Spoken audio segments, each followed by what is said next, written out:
ஓம் சாந்தி. இன்றைய முரளி 10 டிசம்பர் 2025 பார்த்தாத மதுவன். இனிய குழந்தைகளே, சாரிட்டி பிகைன்ஸ் அட் ஹோம். அதாவது முதலில் தான் ஆத்மா அபிமானி ஆவதற்கு முயற்சி செய்யுங்கள், பிறகு மற்றவர்களுக்கு சொல்லுங்கள். ஆத்மா என உணர்ந்து ஆத்மாவிற்கு ஞானம் கொடுங்கள், அப்போது ஞானவாளில் கூர்மை வரும். கேள்வி: சங்கம யுகத்தில் எந்த இரு விஷயங்களில் முயற்சி செய்தால் சத்தியுக சிம்மாசனத்திற்கு எஜமானர் ஆவீர்கள்? பதில்: ஒன்று, துக்கம் சுகம், இகழ் புகழ், இவற்றில் சமநிலையில் இருக்கும் முயற்சி செய்யுங்கள். யாராவது கொஞ்சம் தலைகீழாக பேசினால், கோபப்பட்டால் நீங்கள் அமைதியாக இருங்கள். ஒருபோதும் வாயால் கைத்தட்டாதீர்கள். 2, கண்களை சிவிலாக்குங்கள்.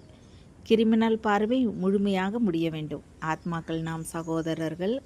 ஆத்மா என உணர்ந்து ஞானம் கொடுங்கள். ஆத்மா அபிமானியாகும் முயற்சி செய்யுங்கள். அப்போது சத்தியுக சிம்மாசனத்திற்கு எஜமானர்கள் ஆவீர்கள். சம்பூர்ண பவித்திரமாக மாறுபவர்களே சிம்மாசனதாரிகள் ஆவார்கள். ஓம் சாந்தி. ஆன்மீக தந்தை ஆன்மீக குழந்தைகளோடு பேசுகிறார். ஆத்மாக்கள், உங்களுக்கு இந்த 3வது கண் கிடைத்திருக்கிறது. இதை ஞானக்கண் என்றும் சொல்கிறார்கள். அதை கொண்டு நீங்கள் உங்கள் சகோதரர்களை பார்க்கிறீர்கள். எப்போது நாம் சகோதரர்களை பார்ப்போமோ அப்போது கர்மேந்திரியங்கள் சஞ்சலமடையாது என்பதை புத்தியால் புரிந்து கொள்கிறீர்கள். இப்படி செய்ய செய்ய கிரிமினலாக இருக்கும் கண்கள் சிவிலாக மாறும். உலகின் எஜமானராவதற்கு முயற்சி செய்யத்தானே வேணும் என்று தந்தை கேட்கிறார். இப்போது இந்த முயற்சி செய்யுங்கள். முயற்சி செய்ய புது புது ஆழமான பாயிண்ட்களை தந்தை சொல்கிறார்.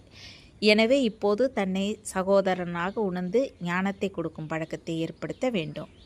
பிறகு நாம் சகோதரர்கள் என்று பாடப்படுவது நடைமுறைக்கு வரும். இப்போது நீங்கள் மிக உண்மையான சகோதரர்கள். ஏனென்றால் தந்தையை அறிந்திருக்கிறீர்கள். தந்தை குழந்தைகள் உங்களோடு சேவை செய்கிறார். தைரியமுடைய குழந்தைகளுக்கு தந்தையின் உதவி கிடைக்கிறது. தந்தை வந்து சேவை செய்யும் தைரியத்தை கொடுக்கின்றார். அதனால் இது எளிதாக இருக்கிறது. தினந்தோறும் இந்த பயிற்சி செய்ய வேண்டும். சோம்பலாக இருக்கக்கூடாது. இந்த புது புது பாயிண்ட்ஸ் குழந்தைகளுக்கு கிடைக்கின்றன. சகோதரர்கள் நமக்கு தந்தை கற்பிப்பது குழந்தைகளுக்கு தெரியும். ஆத்மாக்கள் படிக்கின்றன. இது ஆன்மீக ஞானம். இதை ஸ்பிரிச்சுவல் நாலேஜ் என்று சொல்கிறார்கள். ஆன்மீக ஞானம் ஆன்மீக தந்தையிடமிருந்து இந்த நேரம் மட்டும் கிடைக்கிறது. ஏனென்றால் சங்கம யுகத்தில் மட்டுமே தந்தை வருகிறார். அப்போது உலகம் மாற வேண்டி இருக்கிறது. எப்போது இந்த உலகம் மாற வேண்டுமோ அப்போதே இந்த ஆன்மீக ஞானம் கிடைக்கிறது. தன்னை ஆத்மா என உணருங்கள் என்ற ஆன்மீக ஞானத்தை தான் தந்தை வந்து கொடுக்கிறார். ஆத்மா நிர்வாணமாக வந்தது, இங்கே சரீரத்தை பெற்றது. ஆரம்பத்தில் இருந்து இப்போது வரை ஆத்மா 84 பிறவி எடுத்திருக்கிறது. ஆனால் யார் எப்படி நம்பர்வார் வந்து இருப்பார்களோ அவர்கள் அப்படியே ஞான யோக முயற்சி செய்வார்கள். யார் எப்படி கல்ப முன்னர் முயற்சி செய்தார்களோ உழைத்தார்களோ அதே போல இப்போதும் முயற்சி செய்து கொண்டு இருப்பது பார்வைக்கு தெரிகிறது.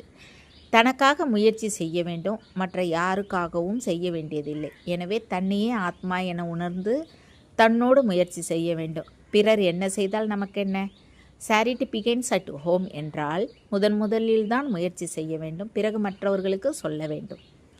எப்போது நீங்கள் உங்களை ஆத்மா என உணர்ந்து மற்ற ஆத்மாவிற்கு ஞானம் கொடுப்பீர்களோ அப்போது உங்கள் ஞானவாளில் கூர்மை இருக்கும். அதற்கு முயற்சி செய்ய வேண்டும் தானே. அதனால் ஏதோ கொஞ்சம் நிச்சயம் சகித்து கொள்ளவும் வேண்டும். இந்த நேரம் துக்கம் சுகம் இகழ் புகழ் மானம் அவமானம் அனைத்தையும் கொஞ்சம் சகித்து கொள்ள வேண்டும். எனவே எப்போது யார் தலைகீழாக பேசினாலும் அமைதியாக இருக்க வேண்டும் என்று சொல்வார்கள். எப்போது ஒருவர் அமைதியாக இருப்பாரோ அப்போது அடுத்தவர் எப்படி கோபப்படுவார்? ஒருவர் பேசும்போது அடுத்தவரும் பேசினால் வாயின் கைத்தட்டல் ஏற்படுகிறது. ஒருவேளை ஒருவர் வாயின் கைத்தட்ட மற்றவர் அமைதியாக இருந்தால் அவ்வளவுதான். இதை தந்தை கற்பிக்கிறார். எப்போது வேண்டுமானாலும் பாருங்கள். ஒருவர் கோபப்பட்டால் அமைதியாகுங்கள். அப்போது அவரது கோபம் தானாக தணியும். அடுத்தவர் கைத்தட்ட மாட்டார். ஒருவேளை வார்த்தையோடு வார்த்தை கலந்தால் சிக்கல் ஏற்படும். அதனால் குழந்தைகளை ஒருபோதும் இந்த விஷயங்களை கைத்தட்டாதீர்கள் என்று தந்தை சொல்கிறார். விகாரத்திற்கோ காமத்திற்கோ கோபத்திற்கோ கைத்தட்டாதீர்கள். குழந்தைகள் ஒவ்வொருவருக்கும் நன்மை செய்தே ஆக வேண்டும். இத்தனை சென்டர்கள் எதற்காக உருவாக்கப்பட்டுள்ளன? கல்ப முன்னரும் இப்படி சென்டர்கள் வந்திருக்கும். பல குழந்தைகளுக்கு ஆர்வம் இருப்பதால் பாபா சென்டரை திறக்கவா என்று கேட்பதை தேவர்களின் தேவரான பாபா பார்த்து கொண்டே இருக்கிறார். நாங்கள் சென்டரை திறக்கிறோம், சென்டரின் செலவை நாங்கள் பார்த்து கொள்கிறோம் என்று சொல்கிறார்கள். நாளுக்கு நாள் இப்படி நடந்து கொண்டே இருக்கும். ஏனென்றால் எந்த அளவு விநாசத்தின் நாட்கள் அருகில் வந்து கொண்டே இருக்குமோ அந்த அளவு இந்த பக்கம் சேவையின் ஆர்வம் அதிகமாகி கொண்டே போகும். இப்போது பாப்தாதா இருவரும் ஒன்றாக இருக்கின்றார்கள். எனவே என்ன முயற்சி செய்கிறார்கள், என்ன பதவி பெறுவார்கள், யாருடைய முயற்சி உத்தமமாக இருக்கிறது, யாருடையது மத்தியமாக இருக்கிறது, யாருடையது மோசமாக இருக்கிறது என்று ஒவ்வொருவரையும் அவர்கள் பார்க்கிறார்கள்.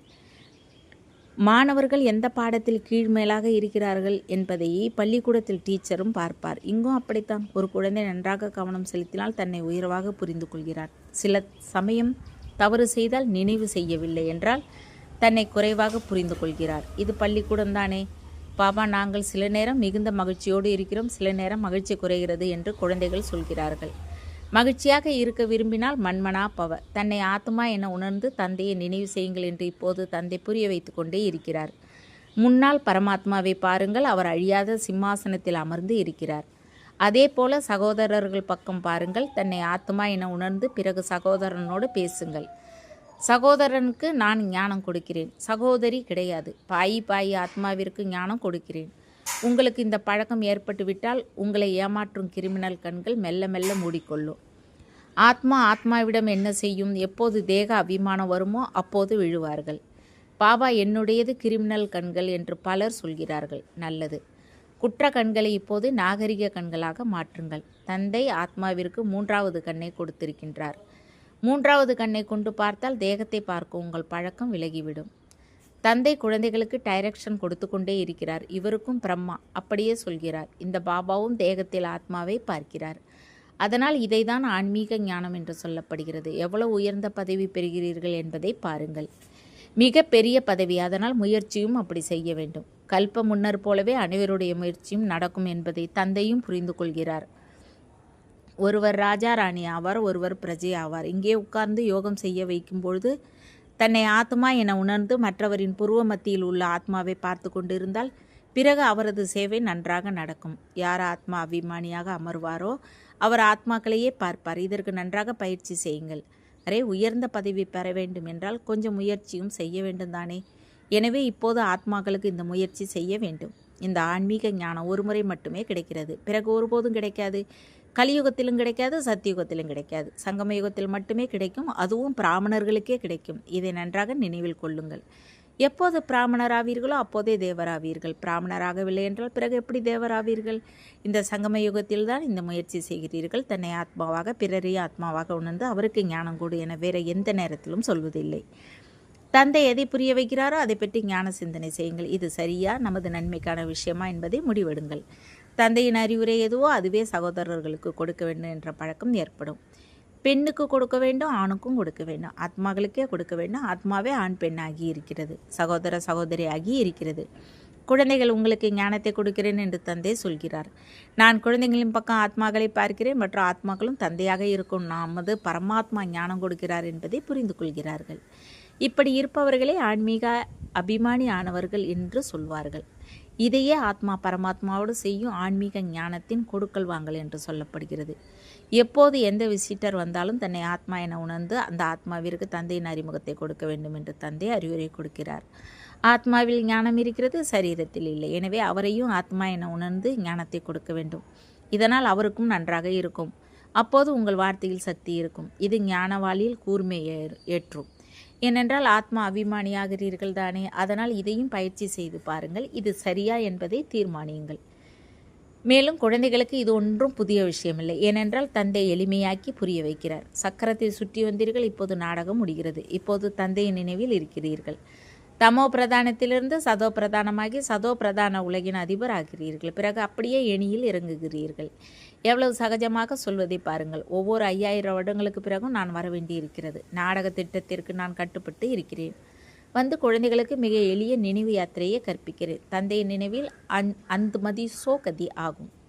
இது இந்த நேரத்திற்கு சொல்லப்படுகிறது. இது கடைசி காலம். என்னை நினைவு செய்தால் சத்கதி கிடைக்கும் என இந்த நேரம் தந்தை அமர்ந்து உத்தி சொல்கிறார்.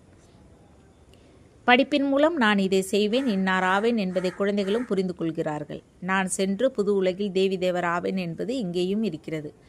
புது விஷயம் எதுவும் இல்லை, நத்திங் நியூ என தந்தை அடிக்கடி சொல்கிறார். இங்கே ஏணியில் ஏறி இறங்க வேண்டும். ஜீன் பூதத்தின் கதை இருக்கிறது. அதற்கு ஏணியில் ஏறி இறங்கும் வேலை கொடுக்கப்பட்டது. ஏறி இறங்குவதே இந்த நாடகம். நினைவு யாத்திரையால் நன்கு உறுதியாவீர்கள். அதனால் குழந்தைகளை இப்போது ஆத்மா அபிமானி ஆகுங்கள் என தந்தை அமர்ந்து பல விதங்களில் குழந்தைகளுக்கு கற்பிக்கிறார். இப்போது எல்லோரும் திரும்பி போக வேண்டும். ஆத்மாக்கள், நீங்கள் முழுமையாக 84 பிறவிகள் எடுத்து தமோ பிரதானமாக மாறிவிட்டீர்கள். பாரதவாசிகளே சதோ ரஜோ தமோ ஆகிறார்கள். மற்ற எந்த தேசத்தவரையும் முழு 84 பிறவி எடுத்தவர்கள் என்று சொல்வதில்லை. நாடகத்தில் ஒவ்வொருவருக்கும் அவரவர் பாகம் இருப்பதை தந்தை வந்து சொல்லியிருக்கிறார்.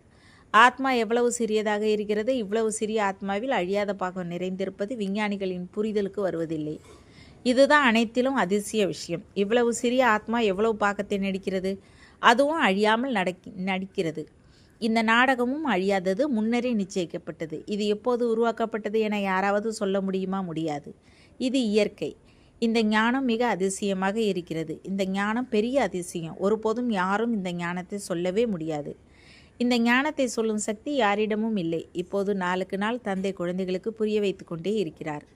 நான் எனது சகோதர ஆத்மாவை எனக்கு சமமாக மாற்றுவதற்கு, தந்தையிடமிருந்து ஆஸ்தி பெற வைப்பதற்கு ஞானத்தை கொடுக்கிறேன் என்பதை இப்போது பயிற்சி செய்யுங்கள். ஏனென்றால் அனைத்து ஆத்மாக்களுக்கும் உரிமை இருக்கிறது. அனைத்து ஆத்மாக்களுக்கும் அவரவர் அமைதி மற்றும் சுகத்தின் ஆஸ்தி கொடுப்பதற்கு தந்தை வந்திருக்கிறார். நாம் எப்போது ராஜஸ்தானில் இருப்போமோ அப்போது மற்ற எல்லோரும் சாந்தி தாமத்தில் இருப்பார்கள். பின்னால் வெற்றி முழக்கம் கேட்கும். இங்கே சுகமே சுகமாக இருக்கும். எனவே தூய்மையாக வேண்டும் என்று தந்தை சொல்கிறார். நீங்கள் எந்த அளவு பவித்திரமாவீர்களோ அந்த அளவு கவர்ச்சி ஏற்படும். எப்போது நீங்கள் முற்றிலும் பவித்திரமாவீர்களோ அப்போது சிம்மாசனதாரி ஆவீர்கள். அதனால் இதை பயிற்சி செய்யுங்கள். இதை கேட்டேன், அடுத்த காது வழியாக சென்றது என்று இருக்காதீர்கள். அப்படி இல்லை. இந்த பயிற்சி செய்யாமல் நீங்கள் நடக்க முடியாது. தன்னை ஆத்மா என உணருங்கள். அவரும் ஆத்மா என சகோதர ஆத்மாவிற்கு அமர்ந்து புரிய வையுங்கள். ஆன்மீக தந்தை ஆன்மீக குழந்தைகளுக்கு புரிய வைக்கிறார். இதைதான் ஆன்மீக ஸ்பிரிச்சுவல் நாலேஜ் என்று சொல்கிறார்கள். ஆன்மீக தந்தை கொடுப்பவர். குழந்தைகள் எப்போது முழுமையாக ஸ்பிரிச்சுவல் ஆவார்களோ, முற்றிலும் தூய்மை ஆவார்களோ அப்போது சென்று சத்தியுக சிம்மாசனத்திற்கு எஜமானர்கள் ஆவார்கள். யார் தூய்மையாக மாட்டாரோ அவர் மாலையிலும் வரமாட்டார். மாலைக்கும் ஏதாவது அர்த்தம் இருக்கும் தானே. மாலையின் அர்த்தத்தை வேறு யாரும் அறியவில்லை. மாலையை ஏன் ஜெபிக்கிறார்கள்? ஏனென்றால் தந்தைக்கு அதிக உதவி செய்கிறார்கள். அதனால் அவர்களை ஏன் நினைவு செய்ய மாட்டார்கள்? உங்களை ஜெபிக்கவும் செய்கிறார்கள். உங்களுக்கு பூஜையும் நடக்கிறது. மேலும் உங்கள் சரீரத்துக்கும் பூஜை நடக்கிறது. எனக்கோ ஆத்மாவிற்கு மட்டும் பூஜை நடக்கிறது. உங்களுக்கு இரட்டை பூஜை நடப்பதை பாருங்கள். என்னை விட அதிகம் நீங்கள் எப்போது தேவதை ஆவீர்களோ அப்போது உங்களுக்கும் பூஜை செய்வார்கள். அதனால் பூஜையிலும் நீங்கள் முன்னால் இருக்கிறீர்கள். நினைவு சின்னத்திலும் நீங்கள் முன்னால் இருக்கிறீர்கள். ராஜ்ய பாக்கியத்திலும் நீங்கள் முன்னால் இருக்கிறீர்கள். பாருங்கள், உங்களை எவ்வளவு உயர்வாக மாற்றுகிறேன். அப்படி குழந்தைகள் பிரியமாக இருக்கிறார்கள். அதிக அன்பு இருக்கும்பொழுது குழந்தைகளை தோளிலும் தலையிலும் வைக்கிறார்கள். தந்தை முற்றிலும் தலையில் வைக்கிறார். நல்லது. இனிமேலும் இனிமையான காணாமல் போய் கண்டெடுக்கப்பட்ட செல்ல குழந்தைகளுக்கு தாய் தந்தை பாப்தாதாவின் அன்பு நினைவுகள் மற்றும் காலை வணக்கம். ஆன்மீக குழந்தைகளுக்கு ஆன்மீக தந்தை நமஸ்காரம். ஆன்மீக தந்தைக்கு ஆன்மீக குழந்தைகளின் அன்பு நினைவுகள் மற்றும் நமஸ்காரம். தாரணைக்கான முக்கிய சாரம். 1. புகழுக்கும் பூஜைக்கும் தகுதி பெறுவதற்கு ஸ்பிரிச்சுவல் ஆக வேண்டும். ஆத்மாவை தூய்மையாக்க வேண்டும். ஆத்மா அபிமானி ஆவதற்கு முயற்சி செய்ய வேண்டும். 2. மன்மனா பவ என்ற பயிற்சி மூலமாக அளவற்ற மகிழ்ச்சியில் இருக்க வேண்டும். தன்னை ஆத்மா என உணர்ந்து ஆத்மாவோடு பேச வேண்டும். கண்களை சிவிலாக மாற்ற வேண்டும். வரதானம். மாஸ்டர் படைப்பவரின் நிலை மூலமாக ஆபத்துகளிலும் மனமகிழ்ச்சியை அனுபவம் செய்யும் சம்பூர்ண யோகியாகுக. மாஸ்டர் படைப்பவரின் நிலையில் உறுதியாக இருந்தால் மிக பெரிய ஆபத்தும் மனமகிழ்ச்சி தரும் காட்சியாக அனுபவமாகும். எப்படி மகாவிநாச ஆபத்தை சொர்க்கத்தின் கதவை திறக்கும் சாதனமாக சொல்கிறீர்களோ அப்படி எந்தவித சிறிய பெரிய பிரச்சனை அல்லது ஆபத்து மனமகிழ்ச்சியின் ரூபமாக தெரியும். ஐயோ ஐயோ என்பதற்கு பதிலாக ஆகா என்ற சப்தம் வர வேண்டும். துக்கமும் சுகத்தின் உருவில் அனுபவம் ஆக வேண்டும். துக்கம் சுகத்தின் ஞானம் இருக்கும்போதும் அதன் பிரபாவத்திற்கு வரக்கூடாது. துக்கத்தையும் சுகமான நாளை கொண்டு வரும் பெருமையான விஷயமாக புரிந்து கொள்ளுங்கள். அப்போது சம்பூர்ண யோகி என்று சொல்வார்கள். ஸ்லோகன். இதய சிம்மாசனத்தை விட்டுவிட்டு சாதாரண எண்ணத்தை எழுப்புவது என்றால் மண்ணில் கால் வைப்பதாகும். அவ்யக்த செய்கை. இப்போது முழுமையாகவும் கர்மாதீத்து ஆகும் ஆர்வம் கொள்ளுங்கள். காரியங்கள் செய்யும் போதும் உடலும் லேசாக மனநிலையும் லேசாக இருக்க வேண்டும். கர்மத்தின் ரிசல்ட் மனதை ஈர்க்கக்கூடாது. காரியங்கள் எவ்வளவு அதிகமாகுமோ அவ்வளவு லேசான நிலையும் அதிகம் ஆக வேண்டும்.